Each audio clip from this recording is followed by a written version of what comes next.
Olá pessoal, sejam muito bem-vindos a mais um episódio do TDcast, um podcast de pessoas de TD para pessoas de TD. E hoje eu tô com um grande convidado. Léo, seja muito bem-vindo. Léo é Head de Digital Learning de uma grande empresa. Esse diz aprendente e curioso. E a gente vai falar justamente sobre essa palavra aprendente, né? Então, Léo, obrigado por estar aqui com a gente. Valeu, Gustavo. Obrigado aqui. Puta, baita prazer estar aqui com vocês. Obrigado a vocês que estão assistindo, ouvindo a gente aqui. Baita prazer. Vai ser um bom papo aqui. Cara, eu tô muito feliz de estar aqui Eu contigo. também, cara. Demais. Léo, antes da gente começar... Certo. Dá tuas credenciais. Quem Claro. é o Léo na fila do pão? Da onde ele viu? O que ele jogou faz, onde? Né? Jogou aonde, né? Jogou Porque essa onde? camisa é pesada, Essa hein, camisa cara? é pesada, eu falo. Eu digo sempre que é um momento egóico que é importante falar. Da onde é que a gente vê? É sempre um momento mais constrangedor. Onde é que você vê? Mas eu falo, Gu, eu tô em educação que a gente chamava de T&D, treinamento, como o nome do podcast, há 25 anos atrás. Então eu recebi uma oportunidade num lugar. Na minha primeira empresa, trabalhei na Motorola do Brasil. Olha e recebi uma oportunidade de assim, vai chegar uma galera, você tem que treinar a galera. Eu fui pelo ímpeto. E o que me motivou a estar lá foi que a galera falou assim, cara, você fala bem. Aquela coisa de escola, sempre fiz parte dos grupos de interesse em escola, do Grêmio Estudantil, sempre falei e tal. Então sempre estive ali falando. Sempre um curioso, metido. Sempre um curiosinho, tava sempre metido em coisas ali, sabe? Sempre fui muito falador e tal. Meu pai queria lá no passado que eu fosse da área do direito. Meu pai da área não militar, mas da polícia civil, então ele sempre esteve nessa área e ele pensou, cara, talvez acho que ele vai para a área do direito, vai advogar, ou vai ser um juiz, alguma coisa. Nada a ver, eu fui para uma área mais humana e aí recebi minha primeira oportunidade, fiz aquilo que eu achei que era para ser feito, que era para ensinar as pessoas, mas não sabia bem como fazia, já tinha feito parte de grupos no colégio e aí entendi que era o tal do treinamento. E eu primeiro comecei e depois me especializei, daí depois eu fui estudar direcionado para aquilo que eu queria ser.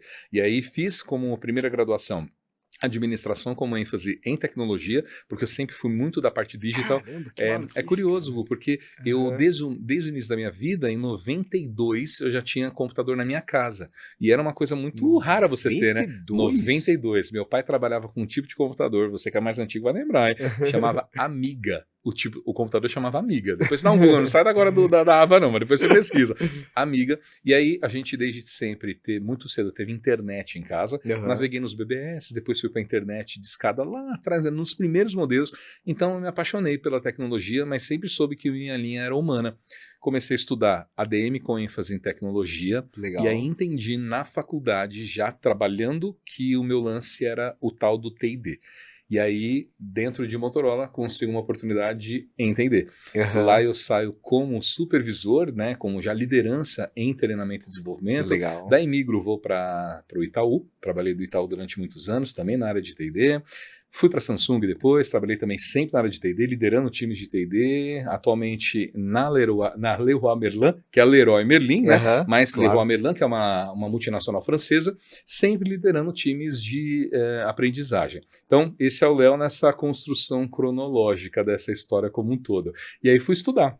E aí me formei em administração, fiz um MBA em T&D estratégico, gestão estratégica de T&D, e aí fiz uma especialização em recursos humanos, e as minhas últimas empreitadas eu me formei com liderança pelo MIT, e estou cursando transformação digital também pelo mesmo órgão. É tudo a ver, é aprendente e curioso, é isso, né? Aprendente e curioso. É isso, e se entrar no meu Instagram e nas minhas redes vai estar lá, Léo é aprendente e curioso. Para sempre, para sempre. O que é, Gu, esse lance? A gente já pode até começar destravando isso.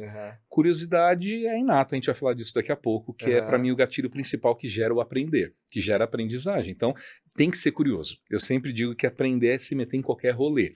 E as pessoas dizem, mas aprender o quê? Qualquer coisa, velho, é qualquer coisa. Eu vou te dar daqui a pouco um exemplo do que é esse aprender qualquer coisa. E o aprendente é uma persona que eu crio. Esse termo não é meu de criação.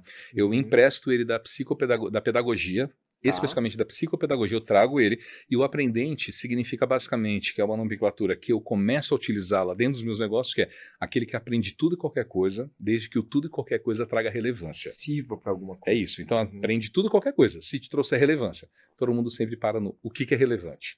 E eu explico que relevância é quando você mistura dois elementos, desejo e necessidade. Quando eu quero e preciso, juntou, epifania maravilhosa, você aprende. Daí dá explosão. Quando só tem desejo da sua parte e não há necessidade, ele fica com uma partinha solta. Porque você quer muito, só que você não sabe onde aplica, então não tem muita necessidade e não vai gerar o desejo do saber. Quando você só precisa muito, mas não tem o seu desejo, não gera aprendizagem. E as empresas são assim. Ela tem muita necessidade que você saiba. Cursos de compliance. Só que você não tem desejo nenhum para fazer, falta o tesão do negócio. Não aprende. Né, então juntar os dois. E aí, nessa tradução, Gu, eu sempre digo que o aprendente é aquele que aprende tudo e qualquer coisa, desde que traga relevância para o ser. Relevância é isso que eu expliquei. Traduz o aprendente com 3 elementos principais. Para ser aprendente, tem que ter curiosidade, disciplina e coragem, tá? Parece romântico, mas eu explico de verdade porque tudo que eu estou falando, Gu, aqui para você é o que eu faço em casa, na comunidade, em sala de aula, que também sou docente. Método, então. Tem um método para isso, Legal. que baseado nos pilares da coragem, da curiosidade e da disciplina. Então tem um framework, falávamos disso agora, tem uma ferramenta para isso. Tem uma ferramenta para isso que eu chamo de SAPIO, que é um método de autoaprendizagem, que é para mostrar para você, para mim, e uso com a minha filha, enfim, como é que a gente pode aprender por nós mesmos, a gente mesmo querendo aprender. E a diferença, basicamente, assim, conceitual. Aprendiz, começa, termina. Então, sempre é o aprendiz. Aprendente começa e só vai. Eu uso como analogia, eu sou de São Paulo, capital. Imagina eu quero ir para Belo Horizonte e vou pegar minha estrada. Tem o Graal, aqueles restaurantes e postos de gasolina. Bom, aprendiz, ele sai de São Paulo e vai para Minas. Esse é o aprendiz. O aprendente, ele sai de São Paulo, para num Graal. Toma um café, daí alguém fala, cara, tem uma trilha, e fala, vou ver essa trilha. Daí ele se mete num outro negócio. O objetivo dele era mas ele já reprogramou a história, sempre pensando em chegar em Minas. Mas ele vai por outra estrada, ele vai por outro lugar, ele vai apreciando outra vista, ele para numa cachoeira, para num lugar, come um queijo, toma um café. Essa é a metáfora de o que é de fato um aprendente. Ou seja, a leitura não é linear, o aprendizado não é linear, porque a linearidade na aprendizagem, ela talvez valha num primeiro momento da infância, da primeira e segunda, para fundamental. Porque ela precisa de uma fundamentação linear. Eu preciso aprender, ler, escrever, enfim, aí tudo bem. Mas depois que você é um adulto, que a gente fala da andragogia, e eu uso já, Gu, não mais, uso também a andragogia como base, mas a eutagogia. Eutagogia com H. Porque é a autoaprendizagem, ou seja, é você próprio definindo para onde é que você vai. Então essa é a base essencial do aprendente. Que legal, que legal. Pô, já até começamos. Já começamos, já foi no embalo. Né? Mas antes até de entrar no assunto, eu sempre faço a mesma pergunta para todo mundo. Eu tenho que fazer para ti, porque eu tô curioso, eu quero saber, né? Léo, se você pudesse tomar um café com qualquer pessoa, viva ou não, com quem seria, cara? Ai, cara, ó, eu vou dizer pra vocês, eu assisti os episódios e eu fiquei pensando em quem eu ia pensar e falar, e eu nem pensei em quem eu ia falar. A hora que eu assisti o episódio, eu falei, cara, eu preciso... pra ser de sopetão. Cara, eu podia falar de tanta gente, cara, ó, Jesus Cristo seria um deles, de verdade. De verdade. E eu vou explicar por que Jesus Cristo, tá? Quem tem mais experiência como eu deve ter lido Rota Benítez, O Cavalo de Troia.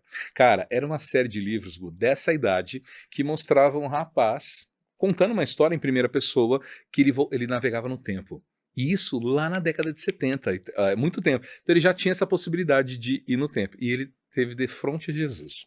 Então, só que eu tô falando de Jesus não como, embora seja a minha religião base, o cristianismo, não como religião, eu tô falando como história. Porque ele é um líder nato, né? Então, como pessoa, queria conhecer um pouco mais dessa história, dessa pessoa que esteve de fato e mudou todo esse nosso rolê. Mas eu iria mais longe ainda. Agora, com a minha resposta prática seria essa, tá? Queria bater um papo com Sêneca. Sêneca. Voltaria lá atrás para conversar com Sêneca. Sêneca foi um filósofo estoico.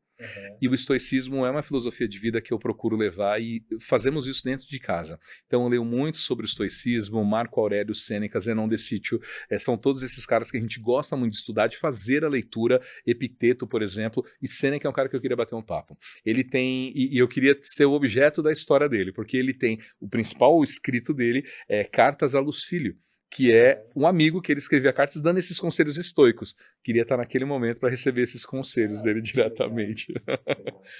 Muito bom. Legal. Agora, vamos começar então com o tópico desse episódio, né, que é aprendente curioso.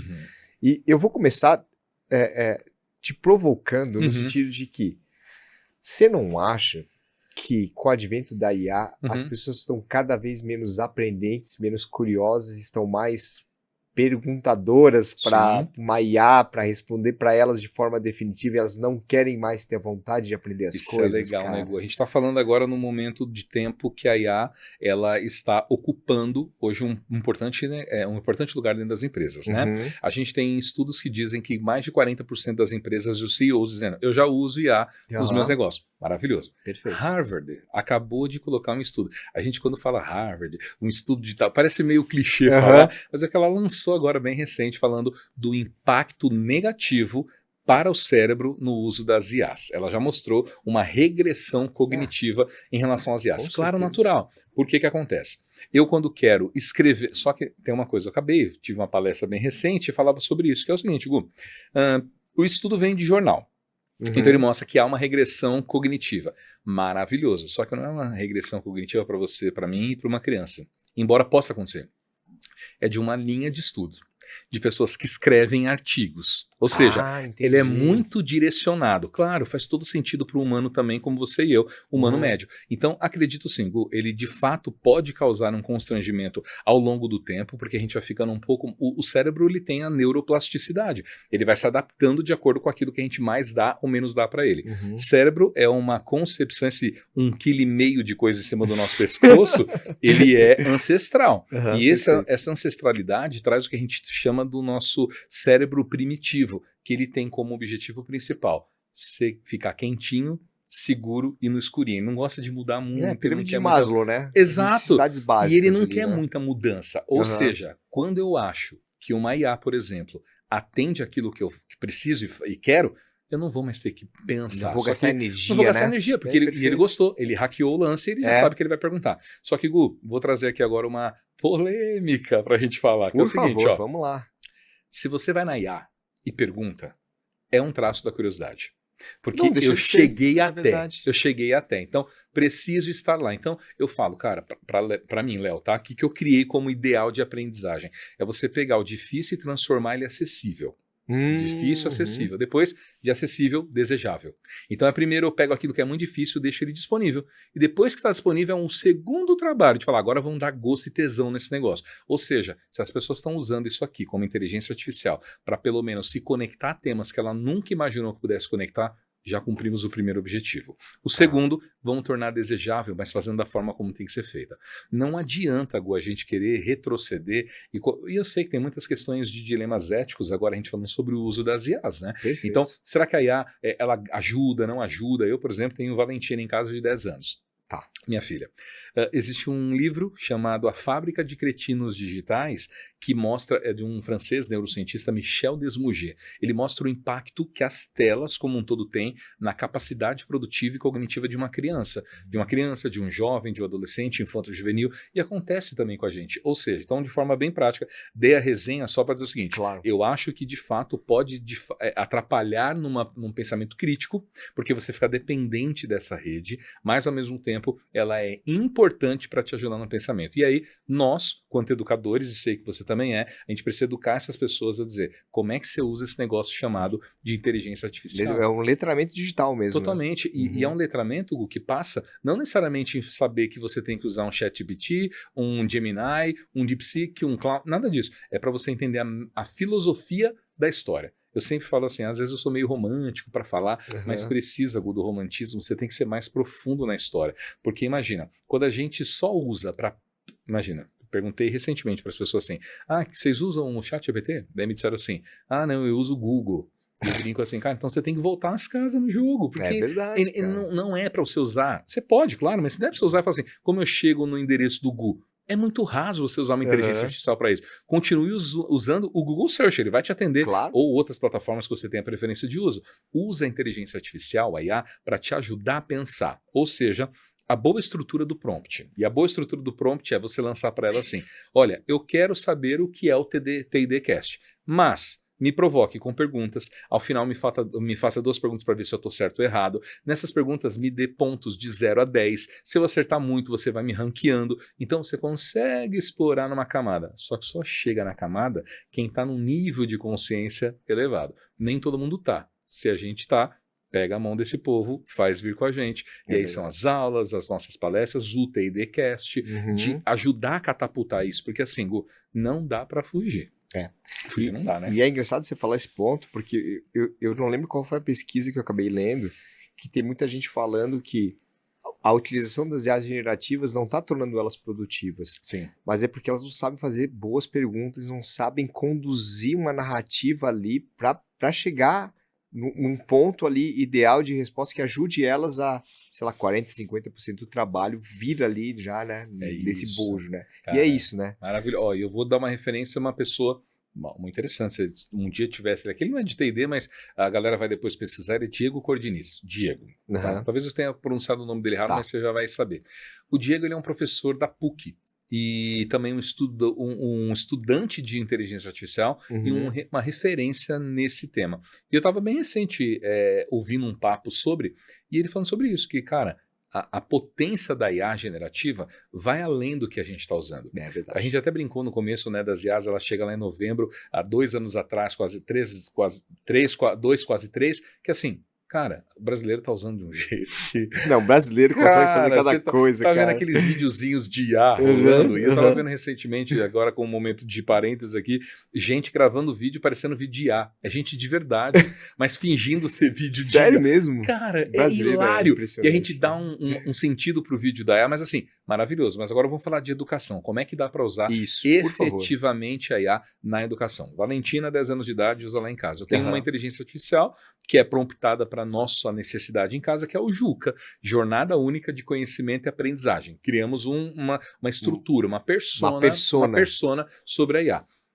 Ele já tem a promptação de que toda vez que eu pergunto, ele me traz uma resposta baseada na minha personalidade da minha família, e eu digo para ele o que eu quero que ele diga e como eu quero que ele dê a resposta. E para Valentina, que é minha filha, quando ela usa a parte da estrutura para ela estudar, no final ele faz 3 perguntas, e ele sempre diz certo, errado, quão próximo, quão longe você está da resposta principal. Então, imagina que ela está estudando planícies. Estudou há alguns meses. Se ela chegar lá e falar assim, oi, quais são as planícies do Brasil? É muito raso. Sim. Qual que é a orientação? Ela chega em casa e estuda, porque o princípio da aprendizagem é esse, né? Então, na escola não se aprende, na escola socializa. E aí, em casa, ou em outro lugar, eu digo casa como um ambiente aconchego, mas é onde você vai aprofundar de fato. Então, você chega, abre o livrinho, abre ali o caderninho, vai estudar. Valentina leu tudo sobre planície. Depois ela chega e diz assim, ô Juca, eu já estudei sobre planície. Me diga agora, essa planície que é a tal, quais lugares do mundo também tem ela? Cara, dali pra frente, Gu, é o aprendente, porque ela vai começar a entrar numa seara de, essa planície aqui tem no Brasil, mas também tem na Turquia. Que legal, Turquia. O que tem na Turquia? Que país é esse? Cara, aí começa, entendeu? né? E aí, Entendi. a flexibilidade... Uma coisa vai puxando a outra, Uma coisa puxa a outra, e eu acho maravilhoso isso, porque é a flexibilidade cognitiva. E nessa hora da flexibilidade cognitiva, que é o nome mais bonito, para dizer que a gente está tendo ali algumas sinapses, né? Ou seja, ela está aprendendo, que a aprendizagem é criar novas conexões sinápticas, ela vai ter novos insights sobre coisas, e talvez ela vai chegar na frente e falar, o que eu estava estudando? Lembrei, eu estava estudando sobre planície. Só que ela abriu tanto o leque dela, e ela está com uma carga de repertório gigantesca. Agora você clareou a minha mente, porque é por isso do aprendente, curioso, aprendente, curioso. E é um ciclo sem fim. É um ciclo, porque ser aprendente pressupõe ser curioso. Perfeitamente. Ser curioso me faz um aprendente. Então é você sempre lutar. Gu, vou te falar, não é fácil o ofício do aprendente, porque as empresas, principalmente da galera que está vendo a gente, está numa companhia CLT, privada, enfim, elas não incentivam a curiosidade. Ela incentiva o encapsulamento. Ela quer uma aprendizagem muito padrão. E ela quer que você aprenda para fazer, quer que você aprenda para reproduzir. E eu prego... É um processo e segue, né? E eu acredito, Gu, que é aprender para ter. Porque isso é repertório. Não é aprender para fazer alguma coisa. Eu quero aprender para ter. E eu te falei no começo que eu ia te falar uma história. Eu estava em Curitiba. Depois de um workshop, todo mundo falou, foi embora e tal. Uma garota ficou na sala e falou, nossa, Léo, adorei, obrigado pela aula e tal. Falei, que eu adorei te conhecer, obrigado e tal. Falei, o que você faz? Ela falou assim, cara, eu estudei no ITA, em São Paulo, lá no Vale do Paraíba e tal. O ITA é uma das maiores instituições, né? Imagina. Todo mundo conhece. Falei, que legal, o que você estudou? Ela falou assim, eu sou uma das pouquíssimas especialistas no Brasil em raio. Eu falei, em raio? Raio? Ela falou, em raio. Gu, acabou. 18 horas o workshop, eu saí 10h30 da onde eu tava conversando com ela, porque método aprendente ativado. A hora que ela falou do raio, eu falei assim, cara, o que você estudou? Quero saber disso. Quero saber disso aí. Claro. Como que é esse rolê do raio? Uhum.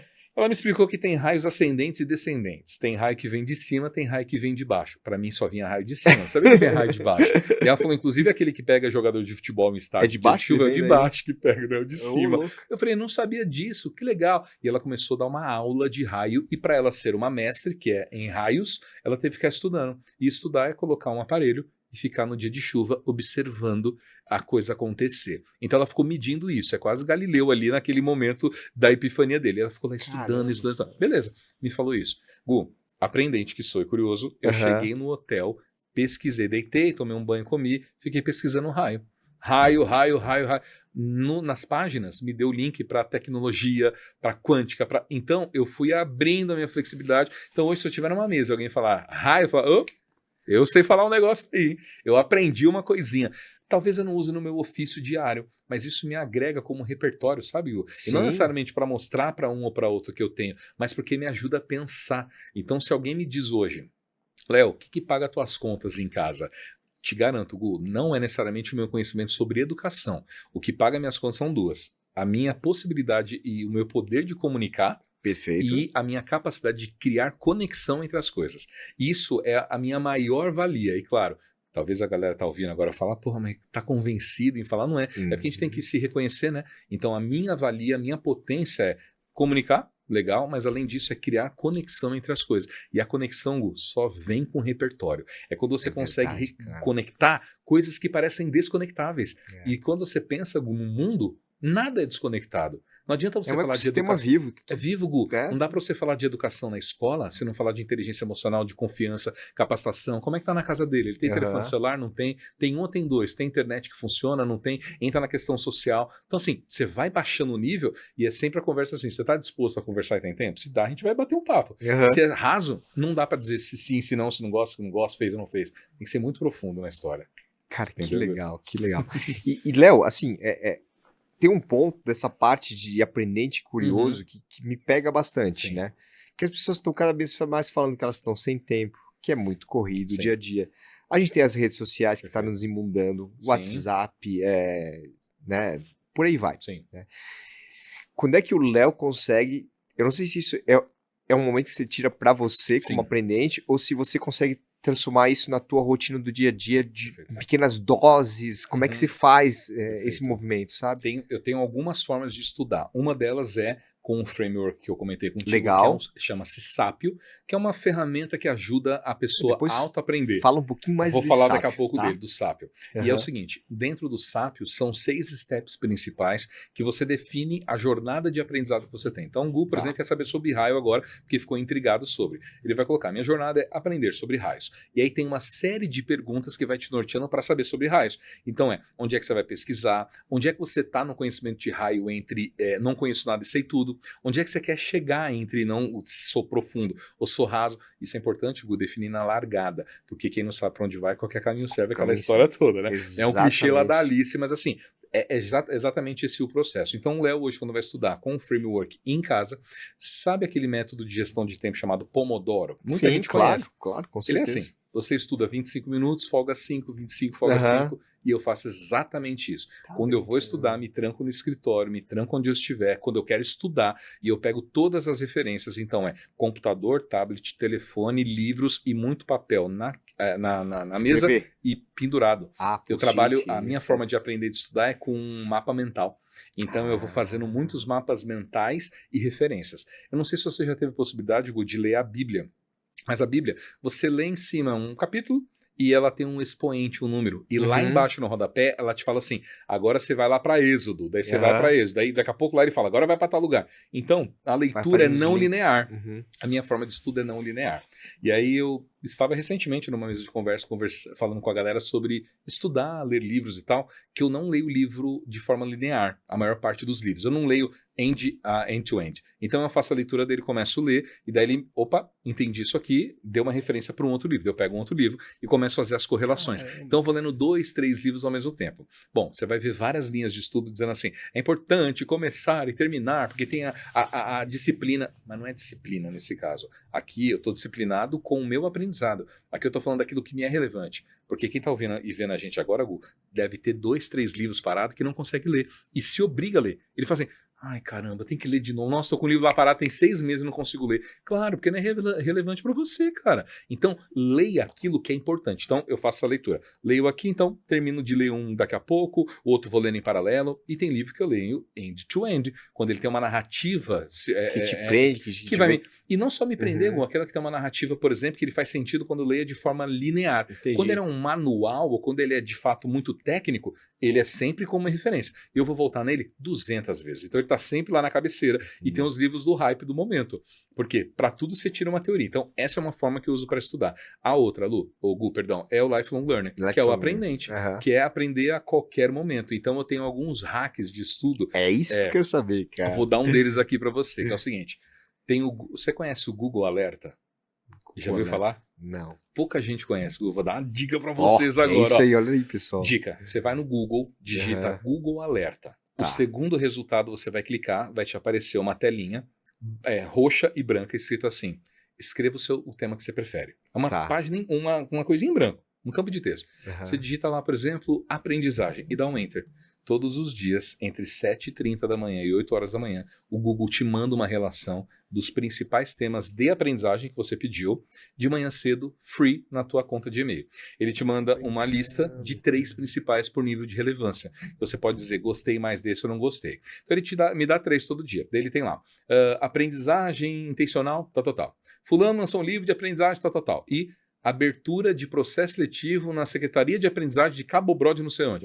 Não gostei. Eu dou mãozinha não. Então ele já entendeu que eu não gostei. Ele vai aprendendo. Traz o novo, ele vai aprendendo. Ou seja, todo dia de manhã, antes da minha primeira reunião, eu já estou sabendo o que está rolando no mundo inteiro, porque eu defino a língua, defino as fontes e preferências que eu tenho. Legal, então, esse é um hack que eu estudo e tem que tomar muito cuidado, Gu, porque para não causar o FOMO.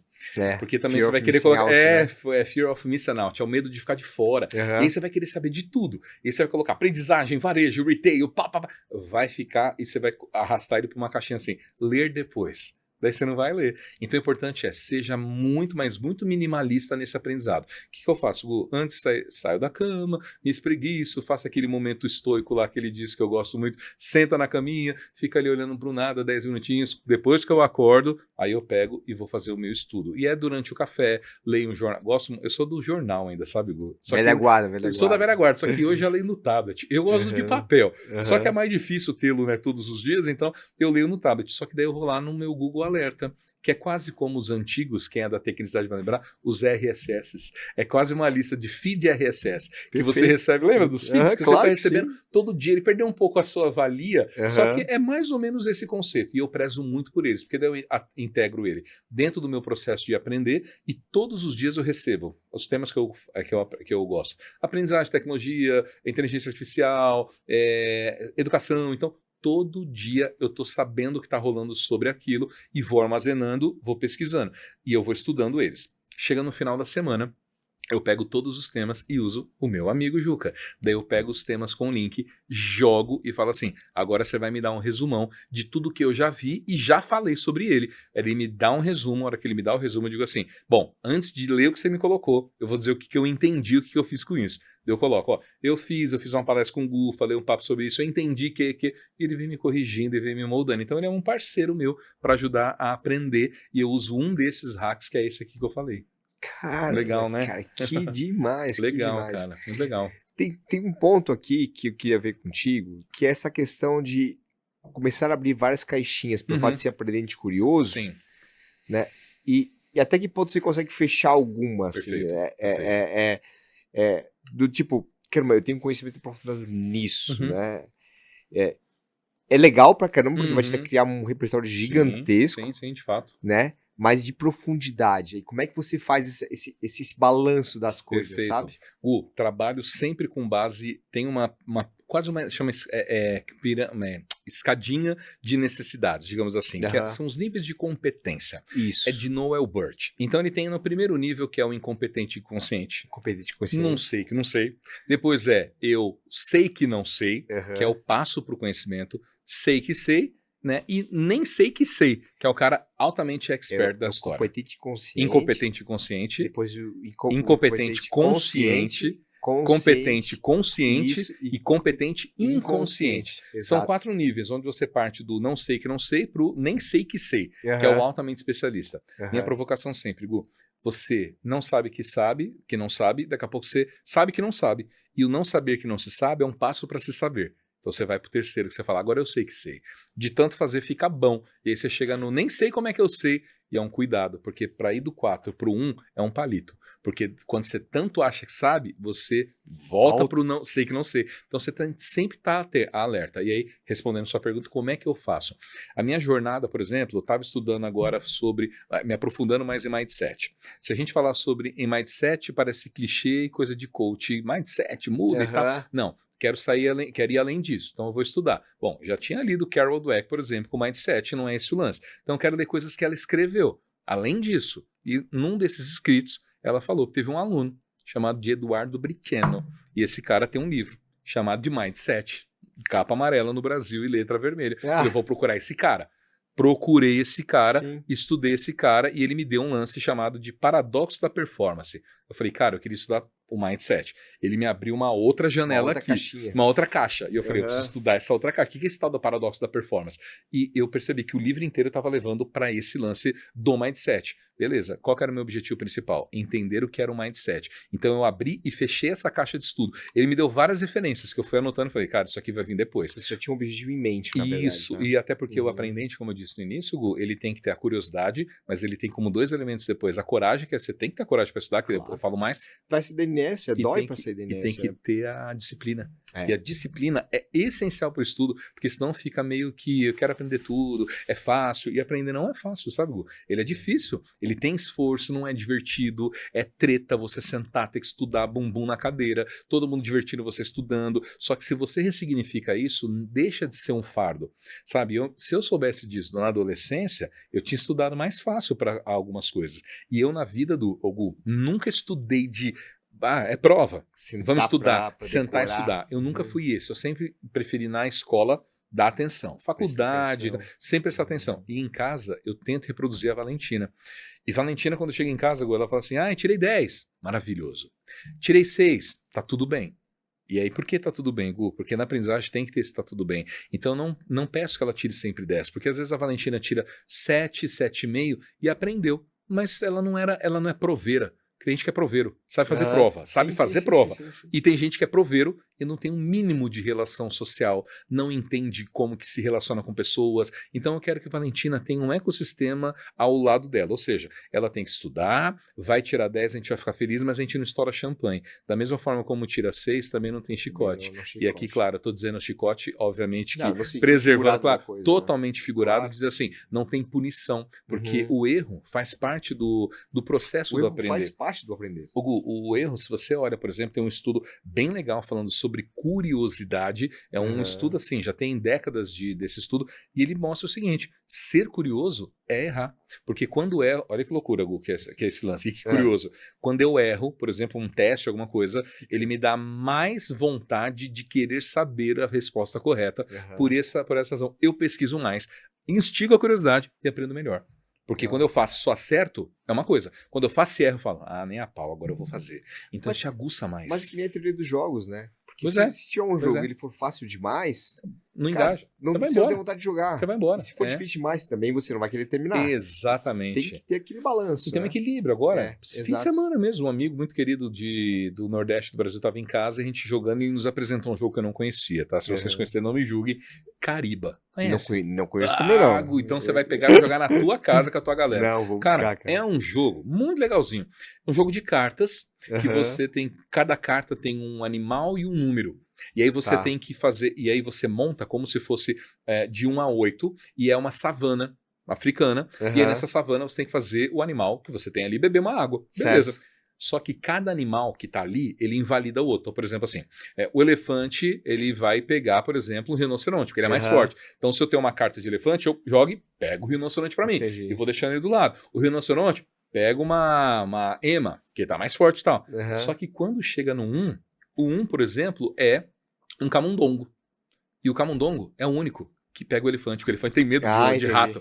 Então, você fica nessa. Bom, por que eu estou dizendo isso? Porque esse é um jogo aparentemente muito simples. Cartas, jogos, e minha filha viu, uma coisa simples. Quando você começa a jogar, é massa sendo queimada. Você fala, cara, é um jogo estratégico.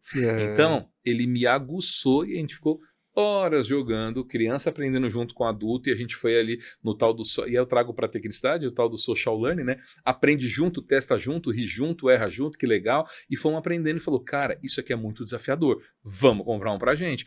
Começou a dar relevância pra gente, entendeu? Então, é um pouco desse lance, Gu. Não, perfeito. Tem um TED, How to Learn Everything in 30 Hours. Não sei se você já viu esse TED, né? Que eu não lembro o nome da pessoa que fez, do especialista que fez, né? Que ele explica que é possível aprender qualquer coisa em 30 horas, né? Mas para chegar no nível de excelência de um atleta, aí não, aí você tem uma curva de aprendizagem, a curva de aprendizagem ela é assim, depois ela vai virando uma parábola, e aí ela tende a cada vez, quanto mais tempo, mais específico você fica, só que você leva muito mais tempo para conseguir chegar até lá, né? Então esse teu aprendente curioso é mais ou menos um pouco nesse sentido das coisas, né? Sim, pero no mútil, porque assim, eu acredito nesse TED especificamente, quando ela cita sobre esse método de aprender, é importante a gente falar o que é o aprender nessa concepção. Perfeito. Porque o aprender, ele é o acúmulo de informação que se tangibiliza em conhecimento. Beleza. Só que a aprendizagem explícita é quando você consegue... botar na prática, E aprender rápido, você tem raso repertório, você não consegue aplicar. É verdade. A principal forma de a gente ver se uma pessoa aprendeu de fato é pedir para ela, me explica. É simples assim. Eu entendi, então me explica, por favor. Se a pessoa não conseguir explicar, é porque ela não vive, não viveu, não consegue sentir, não sentiu a dor da coisa, não consegue falar. E na hora que ela explica, que ela aprende. É na hora que ela vai aprendendo, então ela vai criando mais conexões, a mão na massa. Então assim, dá para aprender? Com certeza dá para aprender. Qualquer coisa. No colégio a gente penava para fazer equação de segundo grau e matrizes. Quando desbloqueou o cérebro da gente se aprendeu, você não queria parar de fazer equação, porque você fala, pô, é tão fácil. Eu quero fazer varas aqui para chegar lá x igual a 1 ou 2. É verdade. Maravilhoso. Só que assim, você consegue aprender? Consegue, mas externalizar a aprendizagem é aí de fato onde mora o grande X da virada. Eu vou dar um exemplo. Eu não nego, porque eu sou alto e magro, mas tem gente que tem problema de peso. Você imagina eu ler o livro Como Emagrecer em 10 Passos. Não eu posso ler. Aprendi, não coloquei na prática, não vou emagrecer. Entendeu? Não faz total sentido. E Léo, como é que você traz esse aprendente curioso pro ambiente corporativo? Perfeito. A primeira coisa, eu vou falar agora do ambiente corporativo de dois lados, onde eu atuo e onde eu colaboro, que são as empresas que me contratam, tá? Nas empresas que me contratam, elas já chegam até mim sabendo do aprendente, que ela me viu numa palestra, no workshop, numa rede, então ela fala, cara, eu gosto muito, eu tenho cursos gravados aí, por exemplo, em universidades, em empresas, então eu falo, gostei do conceito do aprendente, traz para cá. Como é que eu levo lá para eles? Fomentando o processo de autoaprender. Então, a minha base é a eutagogia. Então, quando uma empresa me pede uma ajuda, por exemplo, para a minha empresa, para colaborar num rebrand de um T&D para virar educação corporativa, a base é sempre essa. Como é que a gente vai tornar essas pessoas aprendentes? Para tornar aprendente é incentivar curiosidade, disciplina e coragem. Como é que incentiva isso na tua empresa? Agora vai para a anamnese profunda. Mas aí pelo menos na minha visão, a gente vai entrar num choque cultural gigantesco. Podemos chamar de treta. Eu não quis falar chamar nesse de treta, sentido. Gu. Podemos chamar de treta. Mas tem empresas que não tem essa... Gu, a primeira coisa, eu passo uma pesquisa, um assessment de aprendizagem, né? E no assessment eu já consigo perceber como essa empresa digere a aprendizagem. Além do assessment, tem uma pesquisa de aprendizagem. Então, são duas coisas que rolam em paralelo. No assessment, além de ter uma parte online, que eles respondem e preenchem, eu faço algumas entrevistas, né, eu e meu time, com as pessoas da empresa. Cara, nas entrevistas a gente consegue perceber quem é a empresa. Tem coisas simples, por exemplo, assim, o YouTube aqui é bloqueado. Não tem como trabalhar. Não, acabou. Já inviabilizou. E que bom. Tinha um diretor que falava assim, oba, que bom que a gente tem problema. Que bom que a gente tem problema agora. Vamos pensar como é que a gente faz para liberar. Dá para liberar? Léo, eles aqui não gostam. Os meninos não fazem. Já tentamos. Bom, Você quer fazer esse projeto? Deixa então para que a gente possa fomentá-los. Eu vou dar todas as sugestões de por que precisa e por que não. Vou te dar todos os estudos, toda a base teórica que a gente tem para mostrar que é importante, beleza? Ah, beleza. Então, estamos numa empresa, por exemplo, que não tem YouTube bloqueado, mas ela, por exemplo, acredita no modelo de liderança que, se a gente colocar 1, 2 ou 3, ele é uma liderança 0.0. É um cara que acredita ainda no tradicionalismo, o falo, você obedece, não rola aprendizagem, porque para ele tudo é punição. E tem uma frase que eu uso muito, sabe, Gu? Que é assim, o erro ele pode ser visto de duas formas. Ou ele é visto como um problema de execução ou como um problema de aprendizagem. Quando eu vejo como um problema de execução, o erro é todo do Gu. Quando eu vejo como um problema de aprendizagem, o erro é do Gu e meu. E aí eu me corresponsabilizo. Então, o mindset que a gente tenta levar na cultura de aprendizagem desse rebrand é mostrar para essa empresa que o erro faz parte do processo. Daí tem uns clichês do Agile que erra, mas erra rápido e barato, sabe essas coisas. Porra, eu não consigo mensurar o que vai ser errado, o que vai dar de errado. O que a gente pode garantir para uma empresa quando começa a trabalhar com a gente assim, a gente vai errar. É a única coisa que a gente fala inclusive isso, a gente fala, vai errar, cara. Mas quando? Eu não sei, a gente vai errar, mas faz parte do nosso processo. O problema é, eu tenho que ser rápido na correção, eu tenho que ser esperto ao ponto de corrigir e não mais acontecer, eu tenho que errar muito mais em coisas novas. Então, isso que a gente procura levar para as empresas. Então, isso é o que eu faço quando me contratam. Dentro de uma empresa onde eu presto o serviço do CLTista ali. A mesma coisa. A primeira coisa é desbloquear o potencial de aprendizagem das pessoas. E eu tenho uma espécie de embaixador, onde eu vou em toda a empresa, em todas as áreas, eu falo sobre o aprendente. Eu levo o aprendente. Gente, esse é o aprendente, legal, é assim que faz. E se você for nas redes sociais, por exemplo, eu faço, e a empresa a qual eu sou CLTista vai lá e ela apoia, ela me reposta. Ela vai, olha o que o Léo fez, olha que legal. Então, ela entende esse movimento, porque é importante para branding, employee branding, mas é importante também para os nossos negócios. Então, a gente se ajuda nessa história como um todo, e a empresa entende que aprender faz parte disso. Muitas vezes ela olha assim, as pessoas, particularmente, olham e falam, caramba, mas está tão longe da minha realidade, e eu posso dizer, como parte integrante do processo, que está mais fácil do que ele imagina. Eu posso falar, cara, aqui você tem, a gente propicia, a gente tolera o erro, a gente incentiva. Eu vou dar um exemplo, tá, só assim, que faz parte do aprendente, tá? E dessa concepção da autoaprendizagem. Plataforma de LXP, por exemplo, LXP. As pessoas têm dentro da empresa. Eu tenho uma também dentro da empresa. Claro. Essa plataforma cria playlists. Beleza, autoria de conteúdo. Esses conteúdos podem vir de 4 origens. Da sua máquina, da própria base que nós temos, de um PDF, de um vídeo. Mas eu abro uma quinta, que é pegar da internet. Qualquer lugar que você quiser. Coisa. Você pode pegar qualquer conteúdo. Ele é um grande hub. Léo, sempre me faz essa pergunta. Quem é que faz a curadoria? Não tem curadoria. Eles colocam o que eles quiserem. Léo, mas e se eles colocarem uma coisa que não deve? Não sou eu que vou olhar isso. Porque o problema foi quando a gente colocou uma plaquinha lá no banheiro masculino, no mictório, não faça xixi no chão. Quem é que vai fazer xixi no chão, porra? É a menor quantidade de gente. Não posso punir a massa porque um só fez. Então, eu deixo aberto, Gu. Se der um problema, colocou um conteúdo inadequado. Você sabe que o comportamento das redes, a própria rede vai se orientar, né? Ela vai isolando. Então, daqui a pouco vai chegar pra gente, e se chegar, a gente desativa, dá o feedback devido, tá tudo certo. Então, eu não vou bloquear todo mundo. Mas tem que ter coragem, né, cara, como empresa. Pois é, que é a competência do aprendente. É ter a coragem de deixar isso aberto. Deixar o erro acontecer, né, cara? E eu vou te dizer, Gu, quantidade de erro, é isso aqui. Porque as pessoas entendem, porque quando você dá autonomia na mão das pessoas, é exatamente o que o adulto quer. Os 6 pilares andragógicos é isso. Você tem que dar autonomia pro cara fazer, porra, então deixa o cara fazer. Deixa errar, deixa acertar, orienta. E a gente tem que fazer o nosso trabalho de backstage. Qual que é o trabalho? Comunicação, a gente trabalha com a base de communication learning, que é comunicar a aprendizagem. Banner, call to action, trabalha como forma de publicidade. O cara passa, bate um blister na cabeça dele, ele vai para comer, tem uma TV corporativa falando de alguma coisa, de aprender. Então, assim, você também tem que deixar, mas tem que ir por aqui fazendo um montão de coisa. A área de TD tem que ser uma área de marketing, cara. Tem que saber vender educação. Total. Tem que saber. Walter Longo, um cara super referência, ele fala muito de mas fala de educação. Tem um livro bem quentinho, saiu agora no ano passado, que fala sobre a comunicação dentro do processo de aprendizagem. Não tem como se dissociar as coisas. E a gente é um TD, às vezes, meio impostor, porque a gente quer e a gente fica sempre, mas ninguém treina. Ninguém quer o coitadinho da história, sempre, né? Daí você não senta na mesa, não ganha dinheiro, fica sempre aquém. Porque ninguém fez o meu curso. E aí, quando aquela equipe de vendas começa a performar e dar resultado, foi eles que conseguiram chegar nesse resultado, não foi a área de T&D que ajudou. Eu vou dizer a expressão que eu uso, eu falo assim, quando tudo dá certo, o marketing vendeu, quando deu errado eu não treinei. E eu sempre falo, quando é que eu acerto? E eu vou dizer quando é que eu acerto. Quando eu sento na mesa do ladinho dele, e a hora que ele vai falar, que bom resultado, eu falo, oi, a gente estava aí, né? Que bom que eu treinei, né? Olha quantas coisas a gente fez aqui. Porque o nosso resultado, às vezes, ele é intangível. Às vezes, quando a gente tende a não ser preciso estatístico. Quando a gente quer trabalhar, por exemplo, você me perguntou no início, né, das minhas credenciais, uma delas que eu tenho é uma formação do Kirkpatrick 4-Level, que são os 4 níveis de indicadores do Kirkpatrick.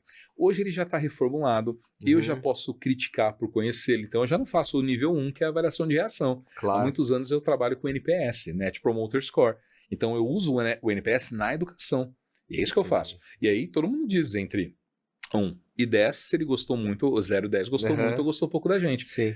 Eu não fico feliz com o resultado 0 e também não fico feliz com o resultado 10. Porque a gente não é tão gostosinho assim para todo mundo gostar da gente. O que a gente faz? Pega os resultados melhores e piores e liga para essas pessoas e faz o call to action. Claro, é o callback. Liga para a galera e fala, oi. Vai entender, né? Vai entender. Por que eu sou tão bom? Me diga. A nota não muda, mas pelo menos eu já entendi qual é a linha que eu tenho que seguir. E uma outra coisa que a gente fez, mas foi muito legal, quando implantamos, e eu faço isso em todos os projetos que eu tenho, implantou hoje o NPS na formação X, ou na capacitação Y. Fizemos, aplica o NPS. No final do dia, apura, reúne, discute entre o grupo, no outro dia, entra corrigindo com o grupo. Cara, isso é a maior coisa. Se a gente fala assim, opa, já vimos todos, hein? Obrigado, a nota foi 8 ponto alguma coisa, e aquilo que vocês disseram a gente já corrigiu agora. Analisa e veja se está legal. O cara fala, cara, os caras já me ouviram. Autonomia, tem aí novamente os pilares andragógicos, sabe, Gu? Por trás. Aí um outro ponto com relação ao aprendente curioso, olhando para âmbito corporativo, que eu vejo, né, é o líder, né, disponibilizar espaço para o liderado trabalhar essa questão do aprendente, do erro e ter tempo para conseguir fazer esse aprendizado tornar algo, né? Ou ter espaço para aprender. Perfeito. Eu sei que tem muito a ver com a cultura, claro. né? Total, eles se encaixam, né? Mas qual é a tua visão? Assim, como é que a gente consegue fazer com que as lideranças apoiem mais os colaboradores se autodesenvolvendo, sendo protagonistas? Então, maravilhoso. Se a gente pudesse falar assim, olhar para a galera que está assistindo e vendo a gente agora. Se você agora, na tua empresa, tiver possibilidade de pegar um livro na tua mesa, no meio do escritório, abrir, dobrar a perninha e ler e falar, aprendi, fechar, cultura de aprendizagem implantada. Legal. Se você pegar um livro e ficar assim, ó, lá com embaixo da mesa, que as pessoas estão te olhando, indo no banheiro e comendo assim, será que alguém vai olhar que eu tô lendo? Não tem cultura de aprendizagem. Sabe por quê? Porque a aprendizagem é autonomia, mas ela é responsabilidade também. Ou seja, esse mesmo menino e menina que tá com o livro, ou não vai pegar o livro porque tem medo, ele tá com 14 abas abertas. Com fone... Às vezes, ele tá ouvindo e vendo a gente agora, com 1 milhão de abas abertas, com fone de ouvido escondido, fazendo alt tab aqui, ó. Ouvindo o que eu falo, ouvindo o que você fala, a nota dele volta porque ele tem medo. Ou seja, não tem cultura de aprendizagem. E se a gente não entende que faz parte a autonomia e a responsabilidade, não vai mudar o jogo. E o líder que está vendo e ouvindo a gente agora tem que entender que não muda nada entre ler um livro ou estar conectado. Porque esse menino que agora está na empresa, além de estar lendo pelo Kindle escondido numa outra aba, está pesquisando, ele está no Spotify, está vendo um vídeo no YouTube, ele tá vendo a vida dele ali. Ou seja, para que é que eu vou fazer ele fazer escondido? Dá visibilidade para esse cara. Quanto mais autonomia, Gu, a gente dá, mais responsabilidade essa pessoa vai ter com o negócio. Então, assim, eu acho e acredito e pratico isso, então eu tenho a possibilidade de dizer, tanto quanto seritista, quanto nos projetos, Gu, que você não erra incentivando essa coragem de ser protagonista da história. E as empresas que se predispõem a isso, só para você ter uma ideia, há 3 anos, a gente está em 25, 4 a 3 anos atrás, a ATD, né, Association Talent for Development dos Estados Unidos, já deu assim, 60% das empresas de alto desempenho nos Estados Unidos incentivam os colaboradores a serem autoaprendizes. Ela já faz isso. 60% das empresas, então ela já entendeu que dá a possibilidade para o cara falar, vai ler. Daí você muda o nome, né? Em vez de ler, fala assim, vamos fazer um tal de cumbuca. Então você lê junto, daí você faz o tal do clube do livro. Então, são formas maquiadas, que é legal, mas são formas maquiadas de dizer assim, eu vou dar um espaço para você ler, eu vou dar um espaço para você aprender. Mas não tem cumbuca, não tem clube do livro, eu vou ler. aqui na minha mesa. Sabe por quê? Porque eu estou lendo e eu vou trazer resultado para esse lugar aqui. Mas se a empresa não entende confiança no processo, nada disso acontece. Cara, fica perfeito, cara. Assim, demais mesmo, Léo.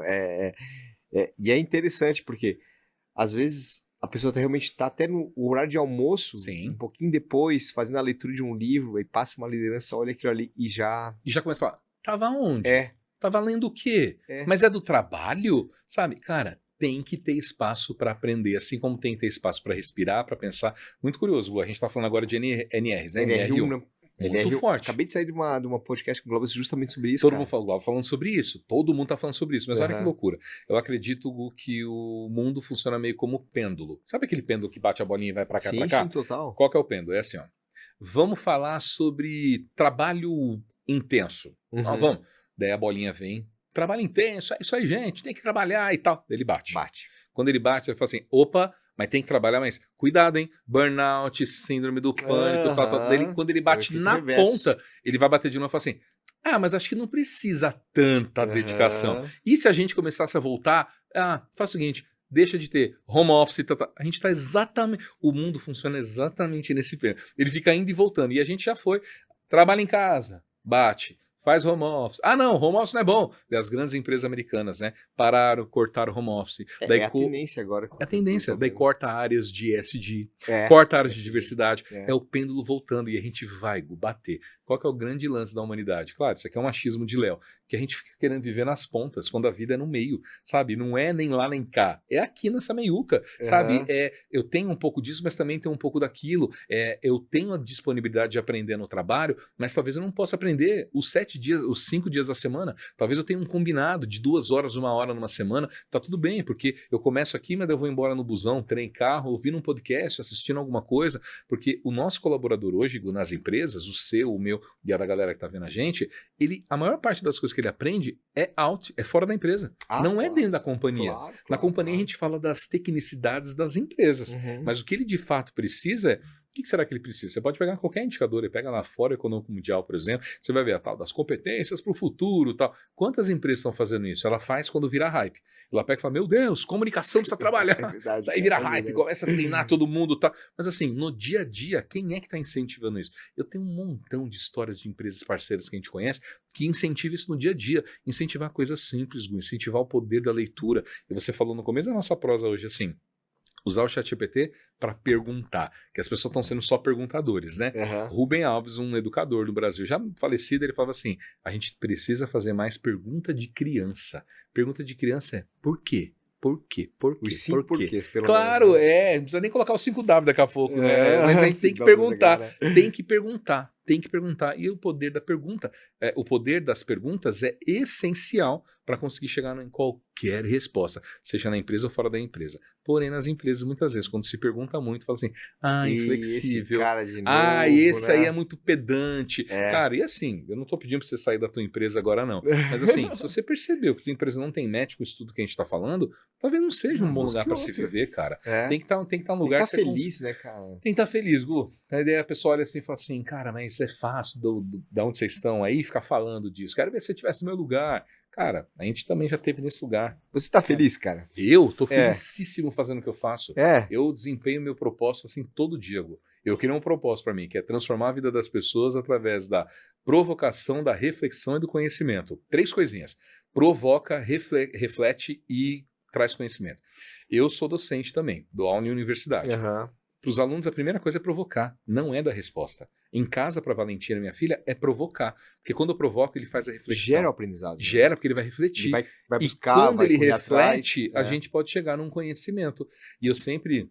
É quase uma liberdade poética também que eu uso, mas eu digo assim, cara, tem 3 momentos da nossa aula, palestra, qualquer coisa, que assim, uma coisa que eu sei com certeza, eu tenho certeza, porque eu estou amparado na ciência, na literatura, enfim, eu tenho certeza. Uma segunda, eu acho, e você vai achar outra coisa. Então eu vou querer te ouvir. Claro. E o terceiro que eu não faço a menor ideia. E eu quero muito saber. Então sei, acho e não sei. Então são 3 momentos de tudo. E a vida é assim. Eu estava num workshop que falei para você há pouco, sabia de um montão de coisa, desconfiava de outras e não sabia sobre raios. Aprendi sobre raios. Então agora eu acho sobre raios. Eu não sei, porque eu também sou um especulador. Então hoje eu sei coisas acho coisas sobre raio, mas não sou um cara desconhecedor. E talvez daqui a pouco eu possa ser o cara que conhece sobre raio, porque eu vou me dedicar ao estudo. Por aí vai. Cara, entendeu? Cara, é demais. É muito legal, muito legal. Parabéns, Léo.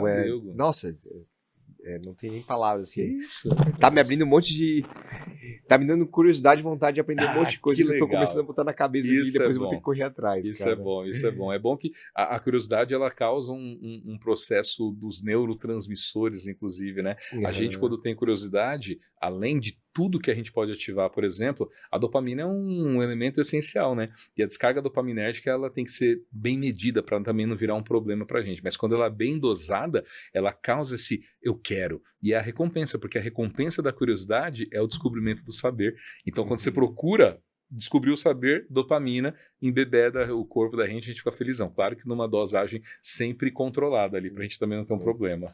Claro, muito, muito, muito, muito legal mesmo. Legal. Parabéns pelo trabalho excepcional. Valeu. E Léo, se você pudesse dar uma dica para as pessoas, eu sei que você tem já essa sua metodologia de aprendizado, né? Utilizando o aprendente curioso, né? Mas, assim, eu tenho escutado muito que as pessoas falam assim, cara, eu não tenho tempo para aprender. Sim.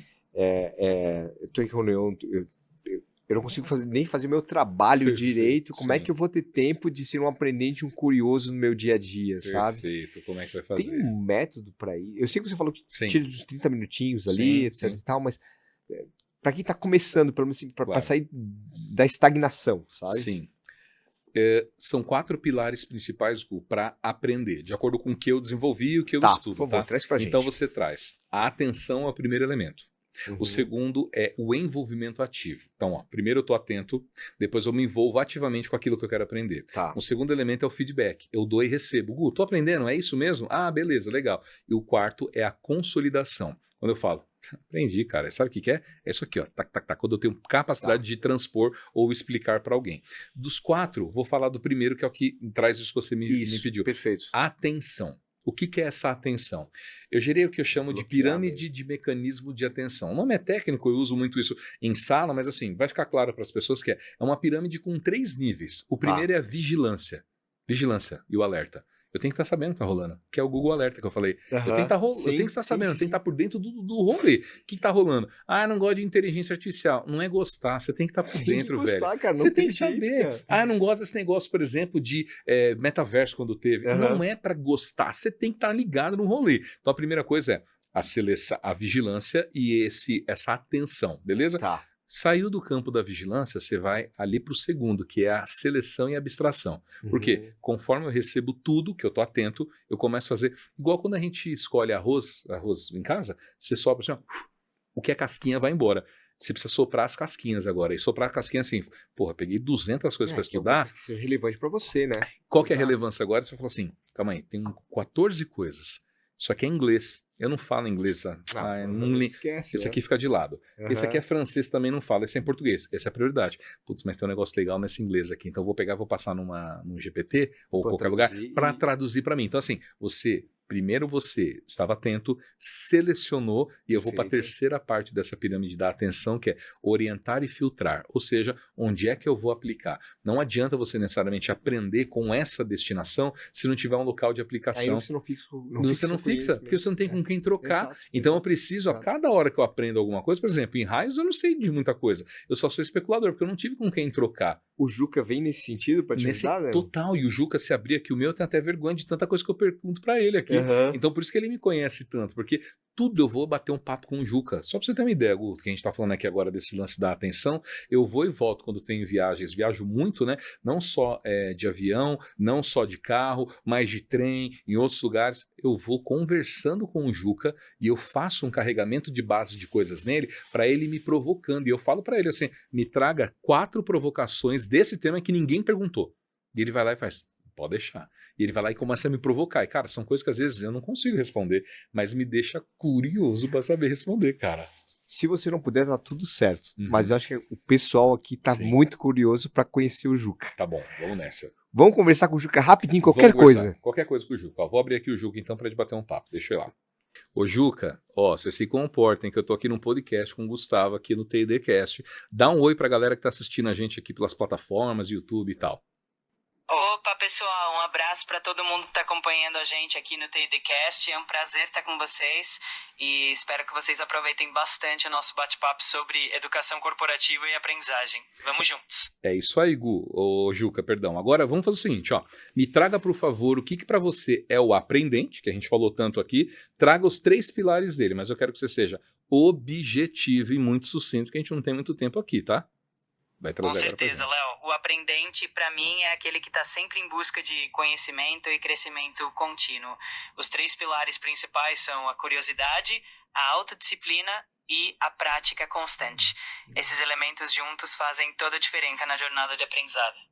Perfeito, meu velho. Agora é o seguinte, a galera que está assistindo a gente tem filho em casa, eles não vão entender muito bem. Agora você vai transpor essa explicação para uma criança de 6 a 7 anos do ensino fundamental, que não conhece nada disso que a gente falou. Então seja lúdico, objetivo prático e trabalhe com o universo de uma criança.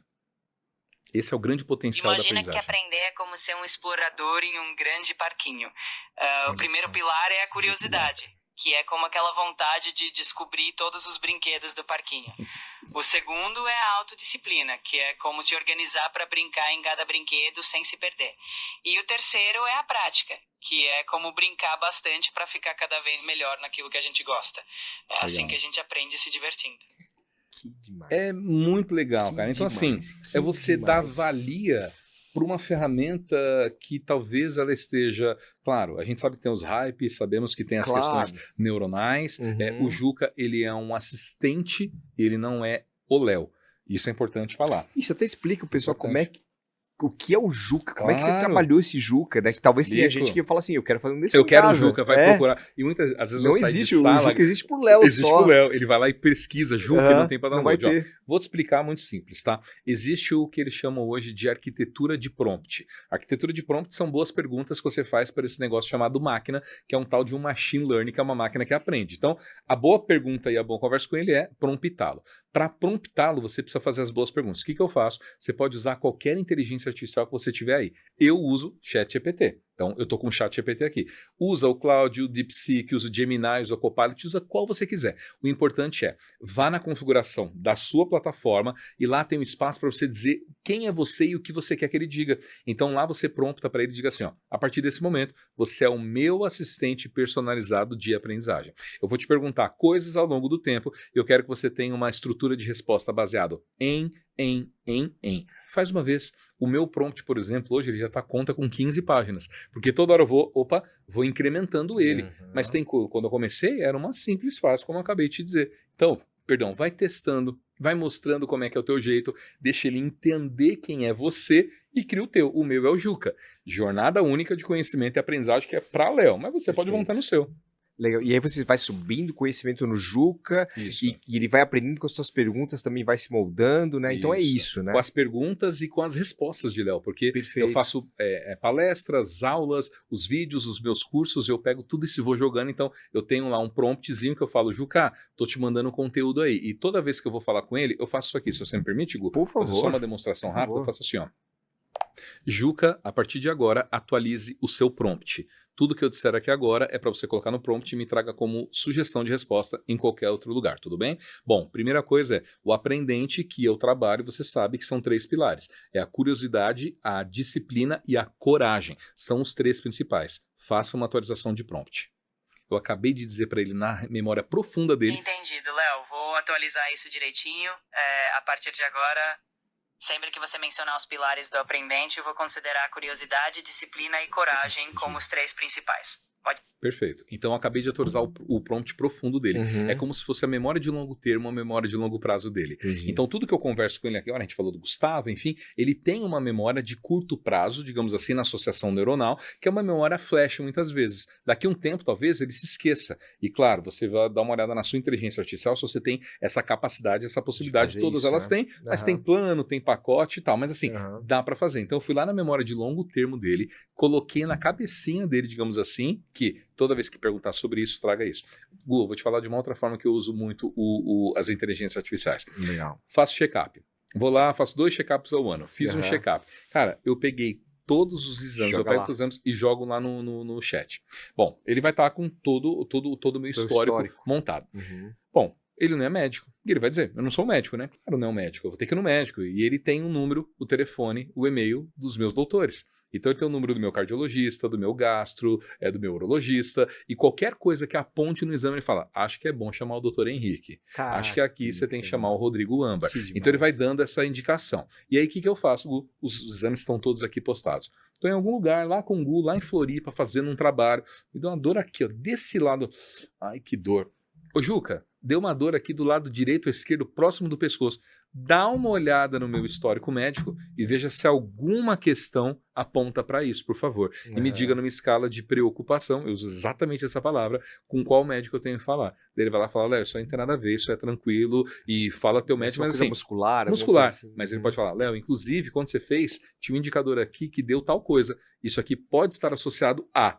Dê uma olhada nisso, vai mais profundo. Então assim, cara, se usar bem a inteligência artificial, ela pode ser uma base muito forte, porque tudo que a gente está falando da inteligência artificial, Gu, é a vida que a gente desejar a ter no passado, que é uma vida que vai juntando, né? Quando a gente fala da aprendizagem, é quase como a gente chamava de Tin Can, que é aquele movimento de juntar coisas ali, relatórios, e o cara compra um produto numa loja, imagina, né? O Tin Can que a gente imaginava era, o Léo ia lá na loja, comprava um livro e voltava depois, e quando ele acessasse uma plataforma, falava assim, que bom, você por ter comprado o livro, tá lendo...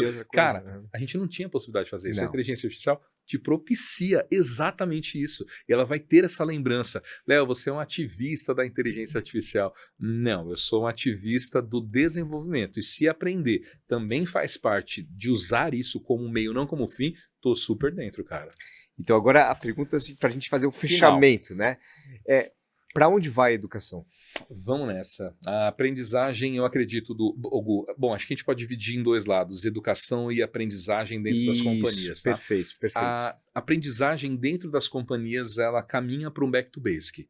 Ela caminha para o fazer base. Tem que ser basal. A gente precisa dar 2 passos para trás e entender onde é que a gente tem que chegar, trabalhando com coisas que não são tecnicidades da educação. Por exemplo, trabalhar com confiança, e quando eu digo basal da educação, não como o mundo, mas trabalhar como educação dentro das empresas. Por exemplo, trabalhar com confiança, autonomia, com responsabilidade. Você tem que voltar para conseguir caminhar. Não dá para a gente partir para frente e falar, não, eu comprei uma plataforma de inteligência. Não é isso que vai mudar teu game. Ele muda durante um certo tempo. Perfeito. Daqui a pouco entra no problema da consciência ou da inconsciência novamente. Vamos falar da educação lá na rua, a educação nas escolas.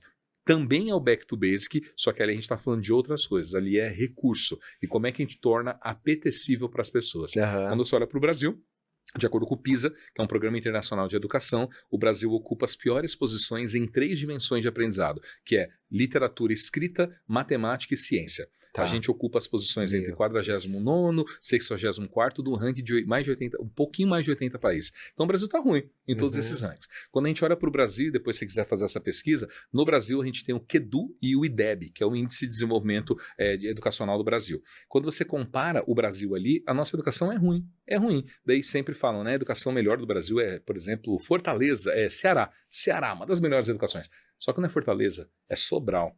Por que é Sobral? A gente tem um número ali de nível 0 para o nível 8 e o que cada uma dessas faixas traz de relevância para o ser. E o que é? Tem que ter recurso dos lugares, tem que ter investimento de grana, porque o investimento de grana causa a possibilidade de ter coisas.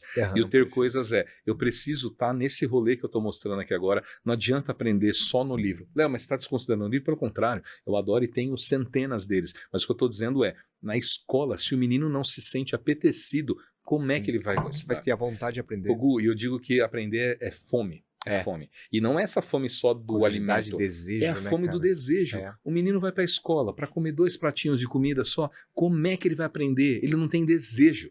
Eu comecei com uma prática de deixar no carro, no porta-malas, livros. E dá para as pessoas, sabe, pessoas em situação de vulnerabilidade, às vezes está num semáforo, pede, eu dou um livro e tal. Um dia o rapaz falou assim para mim, um amigo, não, mas você não acha que esse cara tá com fome, não? Você vai ficar dando livro pro cara, porra? O cara tá com fome, ele não tá pedindo um livro para você.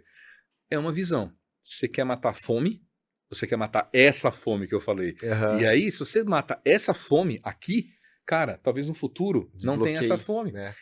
É romântico, É difícil, mas a gente tem que fazer a nossa parte, né, Gui? A gente tem que começar de algum lado. E aí eu incentivo a Valentina a fazer isso.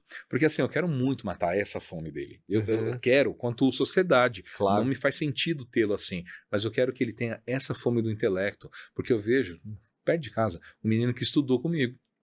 Pedinte, num semáforo. Cara, como é que ele estudou comigo? O que a vida me fez? Pra eu estar nesse lugar e ele, né? tão diferente. É. Eu fui agraciado, né, Gui? Não vou gerar uma pauta nova, mas assim... lá de cima apontou pra mim e falou, né? E além de lá de cima, eu vim com um kit, que é um kit de privilégio que a gente tem. Eu não vou entrar muito nessa seara, porque eu tenho talvez lugar de fala, mas não tenho protagonismo da história. Mas eu posso dizer sobre isso que é o seguinte, eu vim com uma pele branca, eu vim com olho claro, um cabelo claro, isso me ajudou muito. Minoria, então, né? a vida foi me empurrando, por mais que eu tenha, e sei que tenho competência, a vida me empurrou também. Esse menino talvez não tenha sido empurrado, porque ele tem uma cor de pele preta diferente da minha, ele tem uma questão social diferente, desde cedo em casa eu tive um computador, mas meu pai lutou muito para ter, mas tudo bem, eu consegui chegar lá. E aquele menino que não? Como é que a gente volta, Gui, e segura a mão dessa galera, sabe? É quase um sentimento de retorno, um sentimento, e eu falo com muitos jovens, de instituições, faculdades, enfim, e eu vejo quando eu falo, ele fica assim, tipo, cara, como que eu consigo chegar nesse lugar? Sabe? E esses dias eu tava refletindo, vou até depois falar mais sobre isso em algumas redes aí. Cara, a carteira de trabalho, a primeira, eu ganhava R$416, que é nada. Para aquele tempo já não era nada, para hoje é nada e meio. E assim, como é que a gente chegou? Cara, posso garantir para vocês, meninos, que estão aí ouvindo a gente. Opa, olha a dica, gente. É o estudo, Gu. É a curiosidade. Eu só sento nas cadeiras que eu sento hoje porque eu sou muito curioso, de verdade. Aqui, e quando eu digo que eu sou curioso, não é uma curiosidade, porque, tem uma questão importante. A curiosidade que eu uso é uma tal da curiosidade epistêmica, que é a curiosidade do saber do conhecimento. Não é a curiosidade para saber a vida do fulano, a fofoca da novela. Sim, uma curiosidade chamada epistêmica. É uma curiosidade para saber o que mais é importante que eu saiba. O alemão, a língua alemã traz Neugier, como a ganância pelo novo. Tipo, cara, eu não posso não saber. Pra mim é inadmissível quando alguém chega e fala assim, você viu o que aconteceu? Eu falo, não vi. Eu preciso saber. Eu vou querer saber agora. Dá urticária, Dá urticária. E essa urticária, esse sentimento de querer ir pra cima, é essa fome que eu digo. Então, o que me fez estar nesse lugar agora, que é um lugar de privilégio social, mas ao mesmo tempo de muito esforço, é a curiosidade e leitura, aprender, sentar, ler. Desde muito cedo eu fui essa pessoa de querer aprender e saber coisas. E, cara, se eu puder deixar para Valentina alguma coisa que eu posso deixar para ela, é isso. Cara. É só esse legado. É o legado do aprendizado, sabe, cara? Olha, super legal mesmo. Então, assim, para quem ficar curioso e quer aprender contigo, como é que te encontra, né? Instagram, LinkedIn, nas redes. Todas as redes, @Léo de Carvalho. Tá aí. Léo D, com o I, hein? @Léo D Carvalho. Vai lá nas redes e me procura. Então fechou, Léo. Léo, mais algum ponto você gostaria de trazer sobre essa nossa pauta de aprendente curioso? É isso, a gente não falou muito, mas eu vou deixar a dica para você depois lá no @Léo de Carvalho. Eu vou fazer um post dessa nossa conversa e colocar o link do Sápio, que é a nossa plataforma, o framework de autoaprendizagem. Então você baixa, testa aí com a tua galera, tua equipe, teu filho, tua galera, dá feedback pra gente, mas vai estar no link dessa conversa aqui. Faço questão de você me mandar também, eu vou colocar no link do YouTube, do TDCast, e também no podcast, no TDCast, porque eu vou ler demais, eu quero aprender com isso, tá? Léo, muito obrigado, para mim foi uma aula, prazer, né? Obrigado, entrei curioso, estou saindo aprendente, né? E adorei os termos, né? Já conhecia, já de te acompanhar nas redes sociais, mas hoje clareou muito mais a minha cabeça, eu tô com uma outra visão e se me transformou, eu espero que tenha transformado vocês também. Vai ser muito bom. Obrigado, pessoal. Obrigado, Gu, pelo prazer. TDCast, vida longa ao podcast de vocês e obrigado pelo papo, viu? Valeu. Gente, esse foi mais um TDCast. Espero que vocês gostem. Temos mais pessoas, também vão trazer muito conhecimento. Então, muito obrigado por chegar até aqui e até a próxima. Tchau, tchau.